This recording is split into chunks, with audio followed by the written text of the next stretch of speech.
melanda sebuah gudang yang digunakan sebagai tempat penyimpanan BBM di kawasan Aloha Martubung, Kecamatan Medan Labuhan, Kota Medan. Kobaran api dengan cepat menghanguskan hampir 80% bangunan beserta isinya, seperti mobil bak terbuka hingga drum berukuran besar.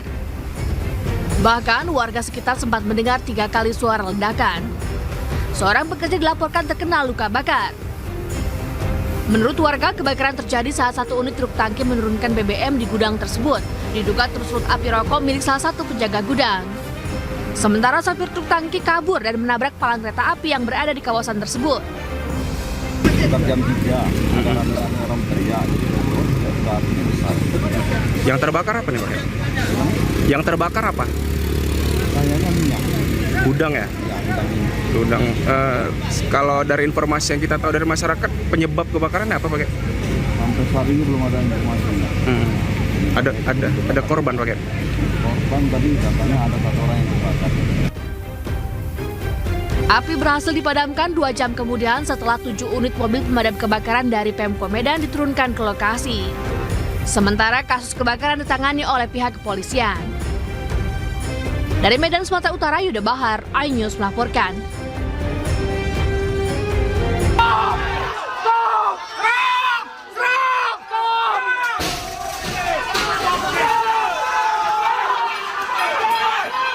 Bentrokan terjadi di Jalan Silimakuta, Kota Pematang Siantar, Sumatera Utara.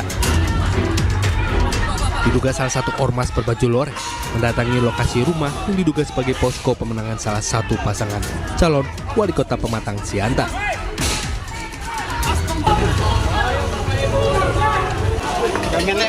Puluhan massa dari ormas lainnya yang juga pendukung salah satu paslon diserang lalu terjadi bentrokan hingga membuat sejumlah orang terluka akibat lemparan batu. Sejumlah warga panik karena bentrok terjadi di dekat pemukiman warga dan sangat meresahkan. Kondisi ini menyongsong pemilu damai malah terjadi bentrokan yang merugikan masyarakat. Polisi yang datang sempat mengeluarkan tembakan peringatan untuk menghalau massa. Belum diketahui penyebab bentrokan yang terjadi hingga tengah malam hari. Namun diduga bentrok dipicu saling ejek terkait dukungan paslon dalam pilkada. Dari Pematang Siantar, Sumatera Utara, Dharma Setiawan, iNews melaporkan.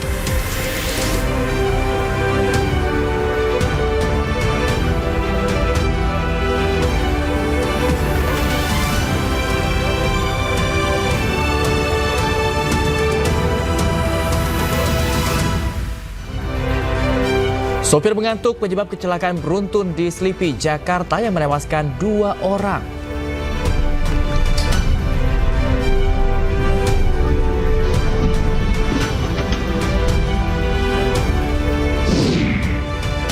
AKP Dadang Iskandar penembak Kompol Anumerta Rianto Ulil dipecat dengan tidak hormat dari Polri.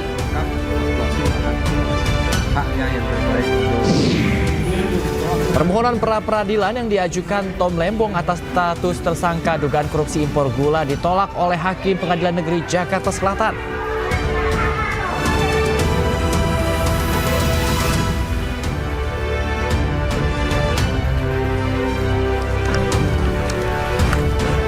Halo, selamat pagi pemirsa. News Pagi kembali hadir melengkapi informasi Anda pagi hari ini. Ya, betul sekali. Dan selain 3 berita utama tadi, sejumlah informasi menarik lainnya juga telah kami siapkan khusus untuk Anda. Bersama saya Bayu Pradana. Dan saya Galuh Pandu, dan inilah iNews Pagi selengkapnya.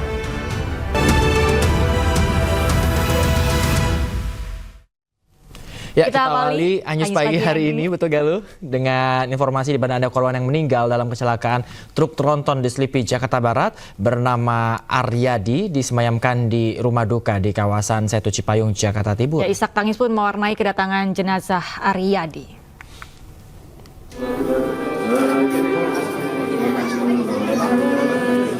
Suasana haru disertai isak tangis mewarnai kedatangan jenazah Aryadi. Korban meninggal kedua kecelakaan truk tronton di kawasan Selipi, Jakarta Barat. Istri almarhum bahkan sempat pingsan karena tak kuasa menahan kesedihan. Almarhum Aryadi merupakan salah satu korban tewas setelah tertabrak truk tronton. Almarhum menjadi korban kecelakaan saat hendak berangkat kerja di sebuah perusahaan jasa ekspedisi di kawasan Tomang, Jakarta Barat. Aryadi mengalami luka pada bagian kepala dan kaki dan langsung dievakuasi ke Rumah Sakit Pelni, Jakarta Barat. Almarhum mengembuskan nafas terakhir setelah mendapatkan perawatan intensif di Rumah Sakit Pelni. Usai disemayamkan di rumah duka, jenazah almarhum Aryadi langsung dimakamkan pada Selasa malam.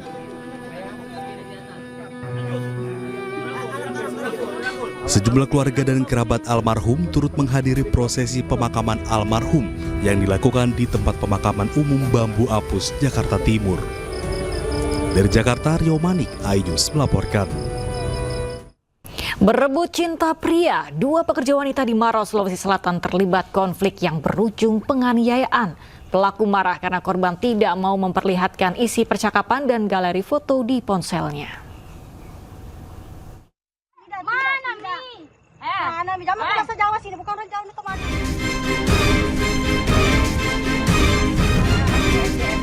Inilah video yang sempat viral saat 2 pekerja wanita bersih tegang di kawasan pergudangan 88 Marusu, Maros, Sulawesi Selatan.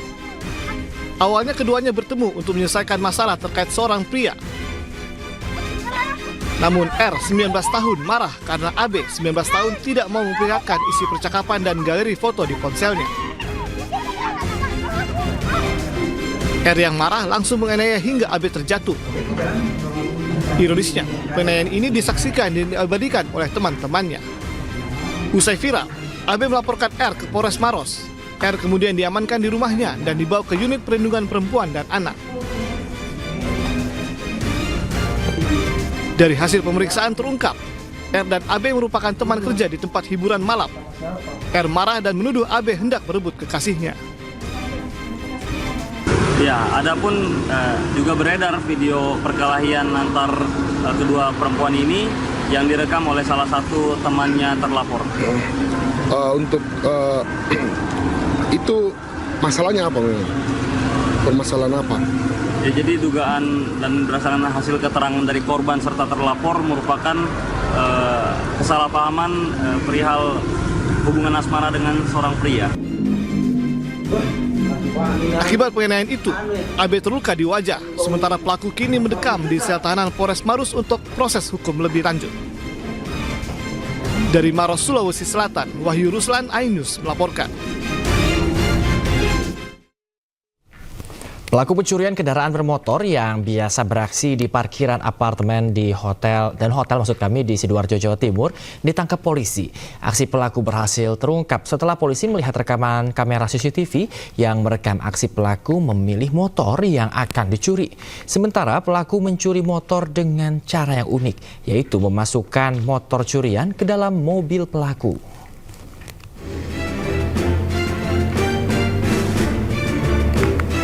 Teaser, Cok. Inilah rekaman CCTV yang memperlihatkan aksi pencurian motor di dalam area parkiran sebuah apartemen di Sidoarjo, Jawa Timur. Tampak pelaku berinisial MMO berjalan mondar-mandir dalam area parkir untuk melihat dan memilih sasaran motor yang akan dicuri. Menyasar motor yang tidak terkunci, pelaku yang merupakan seorang residivis kasus curanmor ini langsung menentukan motor yang dicurinya untuk dimasukkan ke dalam mobil pelaku yang diparkir tidak jauh dari lokasi kejadian. Kepada polisi, pelaku mengaku nekat melakukan aksi curanmor karena butuh uang untuk kebutuhan hidup keluarganya.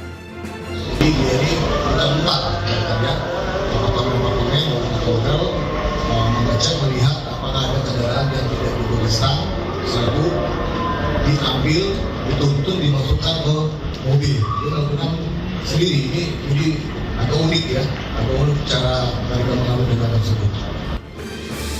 Selain menangkap pelaku, polisi juga mengamankan sejumlah barang bukti, diantaranya motor yang dicuri dan belum sempat dijual serta mobil pelaku. Dari Sidoarjo, Jawa Timur, Pramono Putra, iNews melaporkan. Ya pemirsa, jelang pencoblosan pilkada, sejumlah pelaku yang diduga melakukan serangan fajar sembako di beberapa daerah tertangkap tangan. Kami hadirkan informasinya usai jeda berikut ini, tetaplah bersama kami.